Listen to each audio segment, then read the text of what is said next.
Hello दोस्तों। आप सभी का स्वागत है आपके अपने YouTube channel Satish education point में। दोस्तों, मैं सतीश कुमार आप सभी का स्वागत करता हूं। दोस्तों, जैसा कि अपन डिस्कस कर रहे थे जनरल साइंस के अंदर मोस्ट इंपोर्टेंट एमसीक्यूज की सीरीज। दोस्तों, आज से अपन डिस्कस करेंगे जो प्रीवियस ईयर्स एग्जाम में आए हुए ग्रुप डी के अंदर जो कि इम्पोर्टेंट क्वेश्चंस थे। ठीक है, जैसा कि अभी आज पेपर डिस्कस करेंगे जो पहला पेपर हुआ था 26/11/2018 के अंदर। तो उस पेपर के इंपॉर्टेंट एमसीक्यू डिस्कस करेंगे। ठीक है दोस्तों, जो 25 क्वेश्चन थे 25 क्वेश्चन का सेट लगाएंगे। दोस्तों, थोड़ा इसमें टाइम लग सकता है तो आप थोड़ा सा क्या धैर्य रख के क्या करेंगे, क्लास में लास्ट तक बने रहना। ठीक है दोस्तों, तो जैसा कि अपन 25 क्वेश्चन का पूरा सेट लगाएंगे जो कि प्रीवियस ईयर्स एग्जाम में 18, आपको डेट भी बता दूं, अगर डेट आप चेक कर सकते हो, 26/11/2018 को जो एग्जाम हुआ था फर्स्ट शिफ्ट के अंदर, पहला फेज के अंदर। ठीक है, फर्स्ट फेज में, तो वही अपन पेपर डिस्कस करने वाले हैं। ठीक है दोस्तों, तो दोस्तों बिना टाइम वेस्ट किए अपन पेपर स्टार्ट करते हैं। बट उससे पहले अगर आपने अभी तक अपने चैनल को सब्सक्राइब नहीं किया है तो सबसे पहले चैनल को सब्सक्राइब जरूर कर लीजिए और साथ ही साथ बेल आइकन को जरूर प्रेस कर दीजिए, जिससे कि आपको लेटेस्ट नोटिफिकेशन मिल सके सबसे पहले। और दोस्तों, इस क्लास को अपने दोस्तों के साथ में अधिक से अधिक जरूर शेयर कीजिए ताकि उनको भी बेनिफिट मिल सके और हमें भी साथ साथ सपोर्ट मिल सके आप सबका। ठीक है दोस्तों, आज के लिए एक कोटेशन लेके आया हूँ आपके लिए कि कर्म वो फसल है जिसे इंसान को हर हाल में काटना ही है। काटना ही मतलब काटना पड़ता है, इसलिए हमेशा अच्छे बीज बोइए ताकि अच्छी फसल मिल सके। इसका मतलब है दोस्तों कि आपको अच्छे कर्म करते रहना चाहिए और अच्छे काम करते रहना चाहिए। हमेशा कभी भी क्या नहीं करना चाहिए, नेगेटिव नहीं रहना चाहिए और कभी भी किसी की दूसरे के खिलाफ कभी भी बुरा नहीं सोचना चाहिए। बी ऑलवेज पॉजिटिव, आप भी पॉजिटिव रहिए, दूसरों भी क्या करिए, मोटिवेट कीजिए। ठीक है दोस्तों, आज का पहला क्वेश्चन है अपने लिए। ठीक है, अच्छे से ध्यान से पढ़ना है और क्या करना है, इसका आंसर साथ ही साथ देना है आपको। ठीक है, तो थोड़ा न्यूमेरिकल क्वेश्चन है, पहला वाला न्यूमेरिकल है। आपको बताना चाहूँगा न्यूमेरिकल में जैसे क्या क्वेश्चन है, यदि ध्वनि तरंग का वेग कितना हो जाए 5200 मीटर पर सेकेंड है और आवृत्ति कितनी दे रखी है 1000 हर्ट्ज दे रखी है। ठीक है, तो इस तरंग दैर्घ्य क्या होगी, तो इसकी तरंग दैर्घ्य कितनी हो जाएगी, तो ध्वनि की तरंग दैर्घ्य कितनी होती है, लैम्डा बोलते हैं उसको। ठीक है, तो कितना होता है ध्वनि का तरंग वेग अपन क्या होती है, आवृत्ति होती है। ध्वनि का तरंग वेग कितना है, यहाँ पे कितना दे रखा है 5200 ध्वनि का आर्टज कितने दे रखी है 1000 दे रखी है। तो 1000 से आप क्या करोगे, डिवाइड कर दोगे तो इसका आंसर कितना आ जाएगा 5.2 आ जाएगा। ठीक है दोस्तों, तो इसका आंसर कितना हो जाएगा 5.2 मीटर हो जाएगा। ऑप्शन नंबर सी हो जाएगा। ठीक है, तो आपको फॉर्मूला क्या याद रखना है इसके लिए, ध्वनि का तरंग का वेग अपन ध्वनि की आवृत्ति याद रखनी है। ठीक है, नेक्स्ट क्वेश्चन अपना यहाँ से, विद्युत आवेश की एसआई इकाई क्या है। आपको एसआई इकाई बतानी है किसकी, विद्युत आवेश की एसआई इकाई बतानी है। इसका एसआई इकाई क्या है, कूलाम है। दोस्तों, जैसे कि आपसे किसकी पूछ ले, आवेश की पूछ ले, वो ध्वनि की कितनी मूल मात्रा की इकाइयाँ होती है, जो मूल भौतिक राशियाँ होती है कितनी होती है, 7 भौतिक राशियाँ होती है। तो उन भौतिक राशियों का मैं आपको क्या बताता हूँ, मात्रक बताता हूँ। ऐसा ही का होता है स्टैंडर्ड। ठीक है, तो जैसे कि पहली का कौन सी है, लंबाई। लंबाई का क्या होता है, मीटर होता है। समय किस में लेते हैं, सेकंड के अंदर लेते हैं। आयतन क्या होता है, घन मीटर होता है। वेग के अंदर लेते हैं, मीटर पर सेकंड लेते हैं। दाब का लेते हैं, पास्कल के अंदर लेते हैं। विद्युत धारा होती है, एम्पियर के अंदर होती है। और विद्युत विभव होता है, वोल्ट के अंदर होता है। विद्युत क्षेत्र की तीव्रता होती है, न्यूटन प्रति कूलम होती है। दोस्तों, ठीक है, तो कितने हो गए, 7 हो गए। ठीक है, आपको क्या रखना है, याद रखना है सातों के सातों। ठीक है, आपको फिर से रिपीट कर दूं मैं, जैसे कि लंबाई का क्या हो जाएगा, यहाँ से लंबाई का हो जाएगा मीटर में चला जाएगा। लंबाई का मीटर में होता है, आप लिख लीजिए साथ ही साथ, लंबाई का मीटर में, समय का सेकंड में, आयतन का घन मीटर में। घन मीटर का मतलब होता है क्यूब लग जाता है उसका। ठीक है, और जैसे कि वेग का प्रति मीटर सेकंड के अंदर मीटर, जैसे मीटर पर सेकंड का चला जाता है उसका। ठीक है, और जैसे कि दाब का पास्कल में, विद्युत धारा का एम्पियर में। एम्पियर को किससे इंडिकेट करते हैं, ऐसे इंडिकेट करते हैं। विद्युत धारा का हो गया एम्पियर हो गया, विद्युत विभव का वोल्ट हो गया, वोल्ट को किससे इंडिकेट करते हैं, वी से इंडिकेट करते हैं।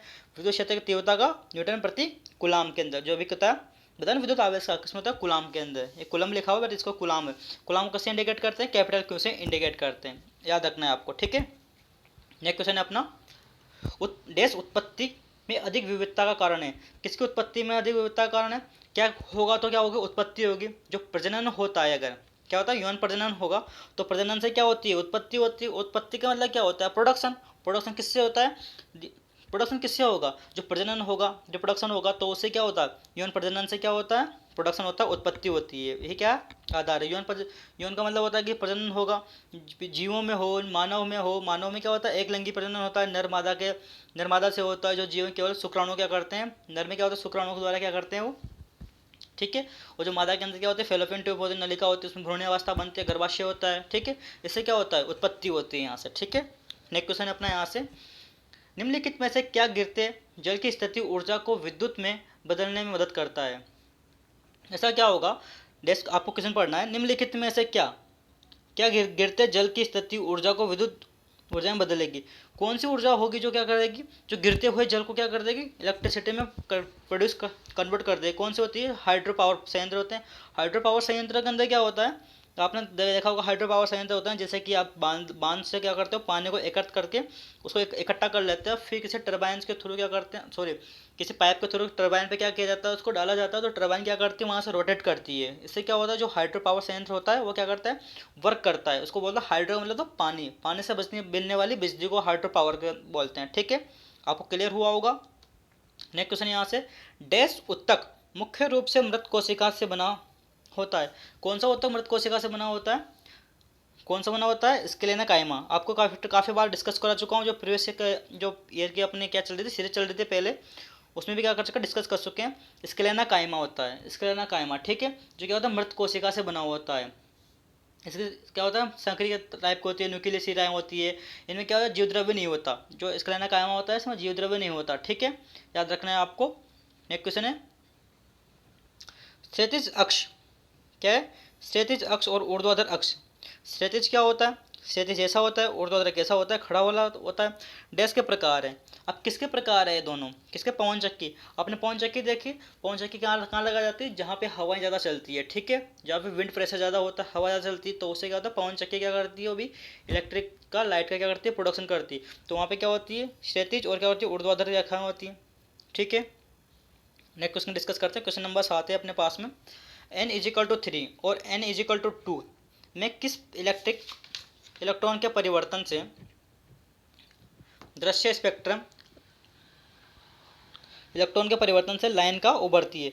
कौन सी उसके वजह से उभरती है, दृश्य स्पेक्ट्रम। यह होता है कौन सा वाला होता है, दृश्य स्पेक्ट्रम होता है। दृश्य स्पेक्ट्रम कहाँ से कहाँ तक होता है बताऊंगा। दृश्य किरणें होते हैं 3.9 × 10⁻⁻7 से 7.8 होती है, -7 तक होती है।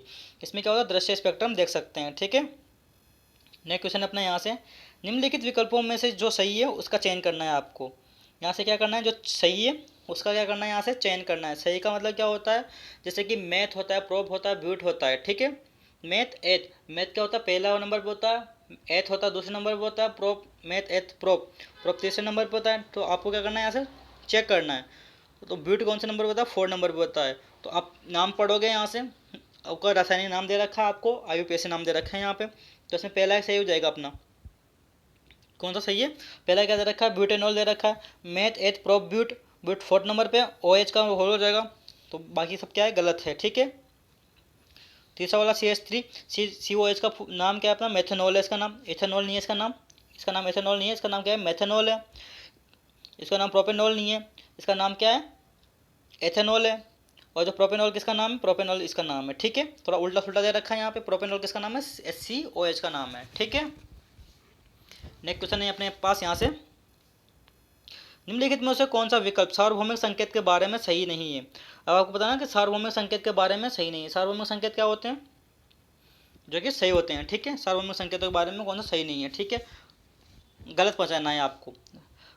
पहला है अपने पास में, पदार्थ कैसे अम्लीय या क्षारीय है, इस बारे में जानकारी प्राप्त करने के लिए सार्वभौमिक संकेत का उपयोग किया जाता है। ये तो क्या अपने पास में सही है। सार्वभौमिक संकेत का मतलब होता है पीएच वैल्यू से रिगार्डिंग है यहाँ पे, तो ठीक है, पीएच वैल्यू से रिगार्डिंग है। तो पीएच सार के अम्लीय या क्षारीय इसकी जानकारी प्राप्त करने के लिए यूज में लेते हैं। नेक्स्ट क्वेश्चन है, पानी सार्वभौमिक संकेतों में के साथ हरा रंग देता है, ये भी सही है। नेक्स्ट क्वेश्चन है, एक सार्वभौमिक संकेत कई अलग अलग संकेतों या रंगों के कारण मिश्रण को पूरे पीएच विभिन्न मानों पर समान रंग देता है। समान रंग नहीं देता, अलग अलग मान देता है। जैसे पीएच वैल्यू अलग अलग होगी तो अलग अलग मान देगा, तो ये क्या हो जाएगा अपने पास में, गलत हो जाएगा। तो अपन को क्या करना था, गलत ही पहचानना था। ये क्या हो जाएगा यहाँ से, मतलब अपना अपने लिए सही हो जाएगा। जैसे कि आपको बता दूं, जैसे कि पीएच वैल्यू क्या होती है, एक तो 0 से 7 होती है, तो वो क्या होती है, अम्लीय माध्यम होता है। और 7 to 14 होती है, वो क्षारीय माध्यम होता है, बेस माध्यम बोलते हैं उसको, ठीक है। तो जो 7 होता है वो उदासीन होता है। उदासीन किसकी होती है, जल की पीएच होती है, ठीक है। और जैसे कि आपको बता दो, इसका लिटमस पेपर और क्या टेस्ट होता है, अम्लीय माध्यम के लिए क्या होता है, लिटमस पेपर का टेस्ट होता है, जो कि नीले लिटमस पेपर को क्या कर देता है, लाल कर देता है। कौन करता है ये, जो अम्लीय माध्यम होता है, जो एसिडिक होते हैं, वो क्या करते हैं, नीले लिटमस पेपर को क्या करते हैं, लाल कर देते हैं। और जो क्षार होते हैं, जो बेस होते हैं, वो क्या करते हैं, जो लाल लिटमस पेपर को क्या कर देते हैं, नीला कर देते हैं, उल्टा कर देते हैं उसको। ठीक है, लिटमस परीक्षण भी क्या करते हैं, सार्वभौमिक संकेतों के लिए इस्तेमाल किया जाता है। ठीक है, ये भी क्या है, सही है। अपना गलत कौन सा हो जाएगा, ये अलग अलग जगह पे क्या करते हैं, अलग अलग रंग देते हैं। ठीक है, गलत है, बट अपने लिए क्या हो जाएगा, सही हो जाएगा क्वेश्चन के अकॉर्डिंग। नेक्स्ट क्वेश्चन है अपने पास में, थोड़ा सा न्यूमेरिकल है। न्यूमेरिकल आपको समझाता हूँ मैं आपको थोड़ा सा। ये क्या है, 8 किलो द्रव्यमान की एक वस्तु है, पर नियत बल लगाया जाएगा। कितना बल लगाया, 2 सेकंड का बल लगाया, 2 सेकंड के लिए बल लगाया। 8 किलो वस्तु पे 2 सेकंड के लिए बल लगाया। कार्य करता है वस्तु का वेग, यहाँ पे 2 वेग दे रखे हैं, 5 मीटर पर सेकंड से 9 मीटर पर सेकंड। 2 सेकंड में उसका वेग 5 मीटर से कितना हो गया, 9 सेकंड हो गया। ठीक है, बढ़ जाता है तो परिणाम बल ज्ञात कीजिए। अब आपको यहाँ पे क्या रखना है, बल का फॉर्मूला याद रखना है। जो बल का फॉर्मूला क्या होता है, एफ फिजिकल टू क्या होता है, एम ए होता है। ठीक है, एम क्या है, यहाँ पे द्रव्यमान है। द्रव्यमान दे कितना दे रखा है, 8 किलो दे रखा है। ए क्या होता है अपने पास में, त्वरण होता है। क्या होता है, एक्सेलरेशन बोलते हैं उसको। क्या बोला, त्वरण होता है। ए क्या होता है, त्वरण होता है। त्वरण क्या होता है, वेग अपॉन क्या होता है, टी होता है, टाइम होता है। बट यहाँ पे वेग कितने दे रखे हैं, 2 वेग दे रखे हैं। कौन कौन से, 5 मीटर पर सेकंड और 9 मीटर पर सेकंड। अपन कौन सा वेग लें यहाँ पे दोस्तों, तो यहाँ पे लेते हैं प्रारंभिक माइनस अंतिम करते हैं, यू माइनस वी करते हैं। यहाँ पे क्या करते हैं, यू माइनस वी करते हैं, बटा टी तक रहेगा। जो प्रारंभिक है, सॉरी प्रारंभिक नहीं, अंतिम माइनस क्या करते हैं, प्रारंभिक करते हैं। अंतिम करते हैं, 9 माइनस कितना हो जाएगा, 5 हो जाएगा यहाँ से। और टी कितना दे रखा है अपने पास, 2 सेकंड दे रखा है। तो कितना आंसर यहाँ से सही हो जाएगा बताओ। थोड़ा सा इसको मैं क्या कर देता हूँ। ठीक है, आपको समझ में आ रहा होगा। तो कितना हो जाएगा यहाँ से, 4/2। तो कितना आंसर आ जाएगा अपने पास, 2 मीटर पर सेकंड, है ना। 2 मीटर पर सेकंड स्क्वायर आ जाएगा त्वरण। और अपने पास ऑलरेडी द्रव्यमान कितना दे रखा है, 8 दे रखा है।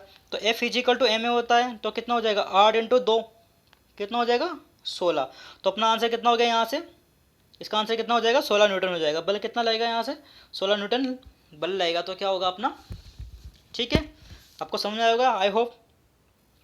अपना नेक्स्ट क्वेश्चन है अपना, निम्नलिखित में से कौन सा कथन सही है या गलत है। आपको क्या करना है, पहचानना है। ठीक है, क्या करना, पहचानना है। 2 कथन दे रखे हैं। एक क्षार जो पूरी तरह से जल में आयनित हो जाता है, आयनिक कौन होता है, OH होता है। ठीक है, आयनित हो जाता है, बड़ी मात्रा में उत्पादन करता है। उदाहरण के लिए NaOH KOH। और NaOH और KOH क्या है, ये क्षार है। ठीक है, क्षार है, बट आयनित कौन होता है, H+ आयन होते हैं। तो ये क्या हो गया, गलत हो गया। ठीक है, एक क्षार जो आंशिक रूप से जल में आयनित हो जाता है, आयनित हो जाता है, वह क्या होता है, आयनों के साथ बड़ी मात्रा में। तो ये भी क्या हो जाएगा दोस्तों, गलत हो जाएगा। तो आप इसके अकॉर्डिंग कौन सा आंसर हो जाएगा अपना, आंसर बी हो जाएगा। ठीक है, ये क्या करता है, OH+ देता है, OH- देता है। क्या होता है, OH- क्या देता है, आयन देता है। आपको कलर चेंज करता हूँ थोड़ा सा। तो कौन सा देता है यहाँ पे, OH- आयन देता है। ठीक है, यहाँ पे OH+ नहीं देते हैं। ठीक है, और नीचे वाले में क्या देता है, OH- देता है। दोनों के अंदर OH- आयन देंगे, OH+ नहीं देते ये। इस वजह से क्या हो जाएंगे, गलत हो जाएंगे। नेक्स्ट क्वेश्चन है अपन, क्वेश्चन नंबर 12। दोस्तों 25 क्वेश्चन है, 25 क्वेश्चन डिस्कस करने हैं अपन को इस क्लास के अंदर। ठीक है, आपको बने रहना है 25 क्वेश्चन तक। ठीक है, 25 क्वेश्चन होते हैं अपनी क्लास क्या हो जाएगी, कंप्लीट हो जाएगी। ठीक है, नेक्स्ट क्वेश्चन है अपना, श्वसन नली के आंतरिक श्वसन नली की आंतरिक परत कौन सा ऊतक मौजूद होता है। श्वसन नली के आंतरिक परत में कौन सा ऊतक मौजूद होता है, जो श्वास लेते हैं अपन, वहाँ पे कौन सा ऊतक मौजूद होता है, सिलिएटेड, कोलर कॉलमनार, एपिलिथिन।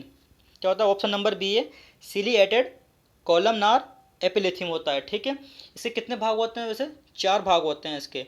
एपिलिथिन तक के कितने भाग होते हैं, 4 भाग होते हैं इसके। सल्की होता है, स्तंभभार होता है, क्यूबाइड होता है, और पक्षाम भी होता है। ठीक है, कितने भाग होते हैं इसके, 4 भाग होते हैं। आपको याद रखना है, श्वसन नली के आंतरिक परत में कितने ऊतक मौजूद होते हैं, 4 होते हैं, सिलिएटेड, कॉलमनार, एपिलिथिन होते हैं। ठीक है, नेक्स्ट क्वेश्चन डिस्कस करते हैं यहाँ से।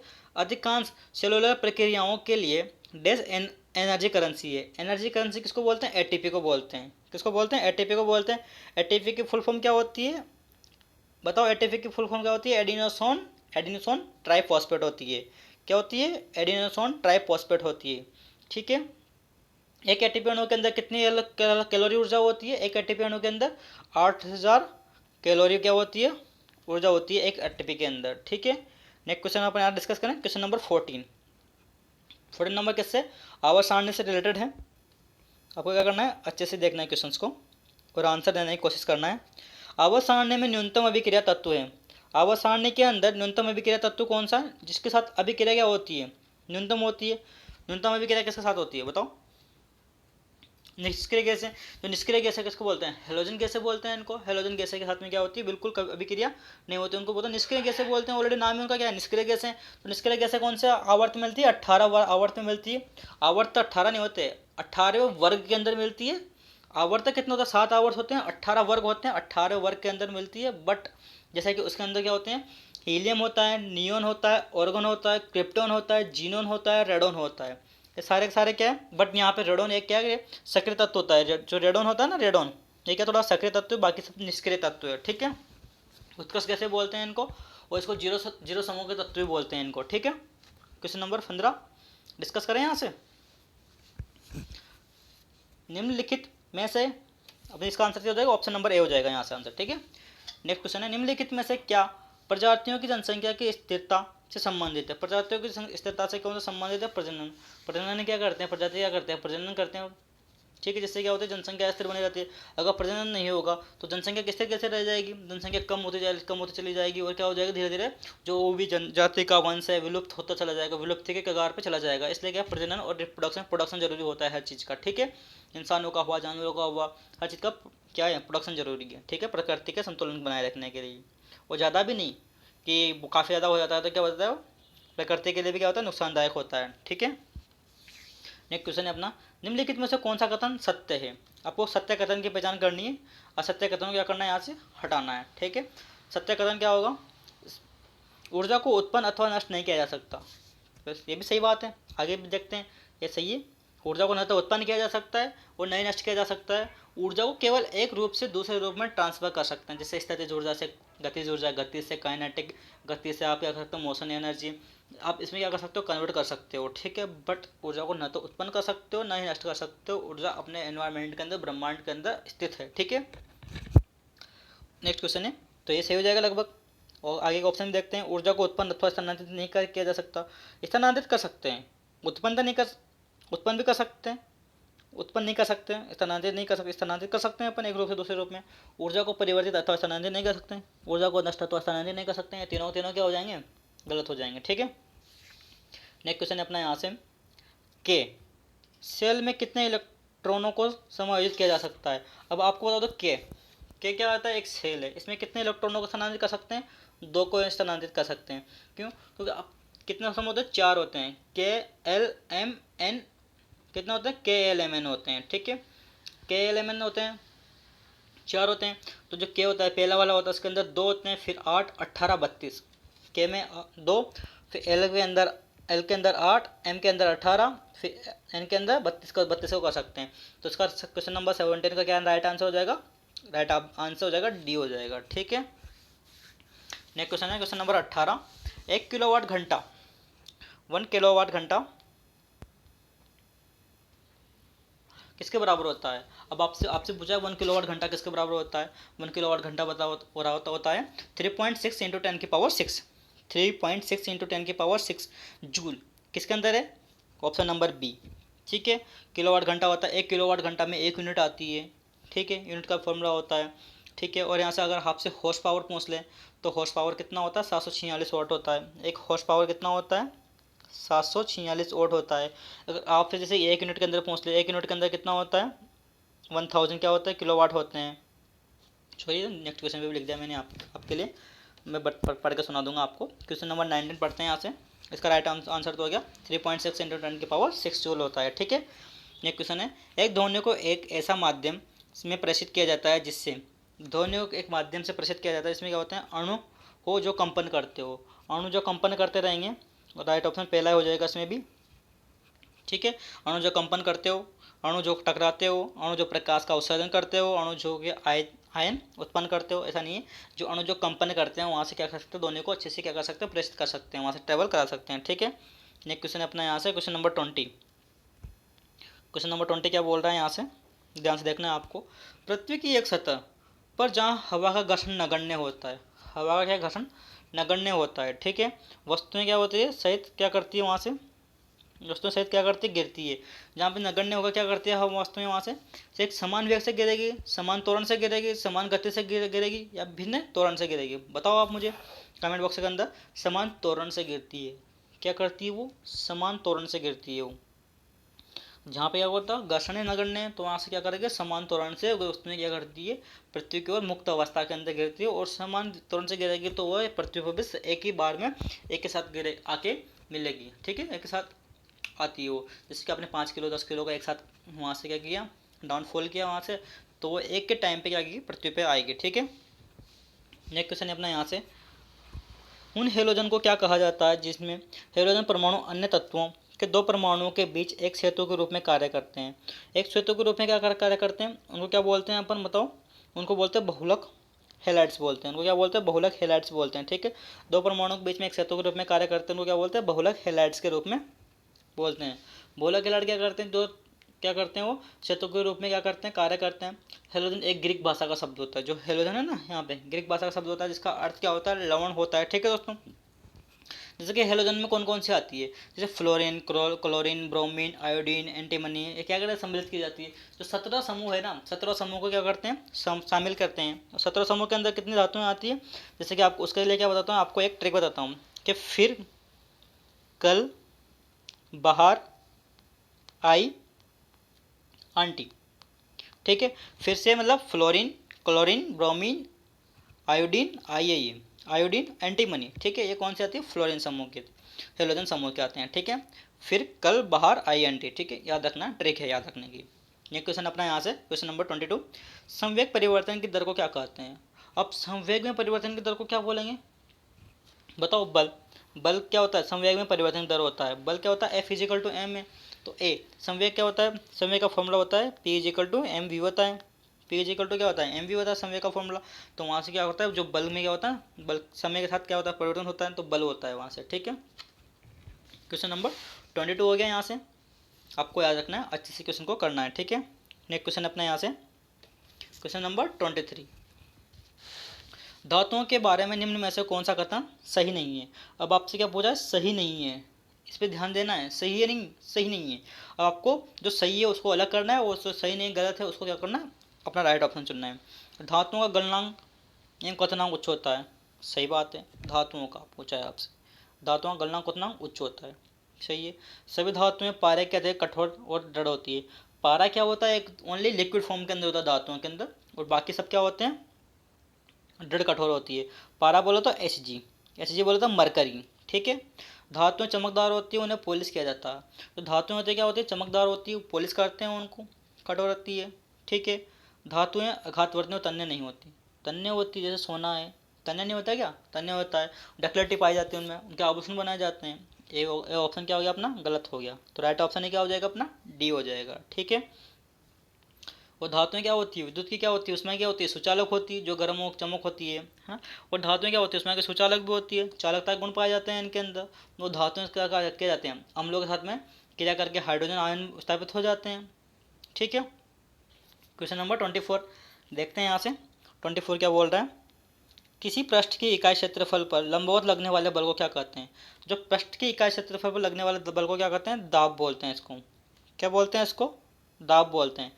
दाब मतलब प्रेशर होता है। इसका फॉर्मूला बताता हूँ आपको, इसका फॉर्मूला क्या है, फॉर्मूला क्या होता है दाब का, पृष्ठ के लंबवत बल, जो पृष्ठ के लंबवत बल लगता है, और पृष्ठ के एकांक क्षेत्रफल पर पृष्ठ का क्षेत्रफल लगता है। प्रेशर किस पर लगता है, जैसे पर्टिकुलर एरिया ले लो आप, उस पर लगने वाला बल, और एक एरिया पे लगने वाला बल, और पृष्ठ का क्षेत्रफल उस पर। ठीक है, तो इसकी जो ऐसा इकाई होती है, जो मात्रक होता है, क्या होता है इसका मात्रक होता है न्यूटन पर क्या मीटर होता है इसका, न्यूटन पर मीटर स्क्वायर होता है।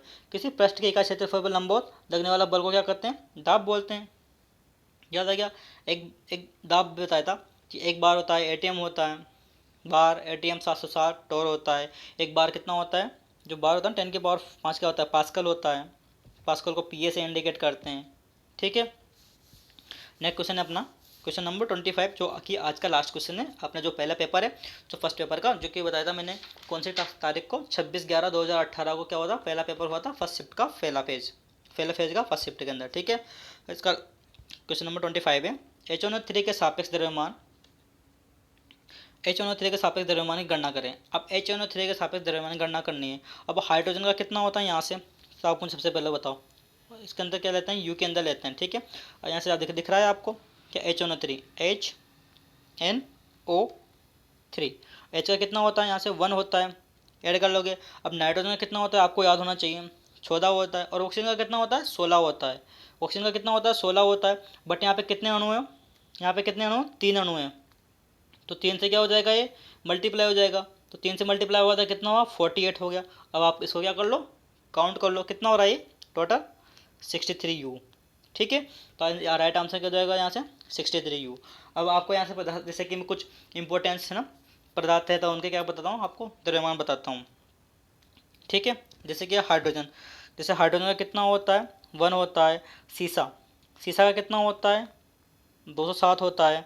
सोना जो Au होता है, Au का कितना होता है सोने का, 196 होता है, ठीक है। जस्ता, Zn का कितना होता है यहाँ से, 65 के समथिंग होता है, ठीक है। टिन, Sn का कितना होता है, टिन का 118 होता है, ठीक है। सल्फर, सल्फर का कितना होता है यहाँ से, 32 होता है। सोडियम, Na का कितना होता है, 22 होता है। और जैसे कि निकल, नियोन 20 होता है उसका।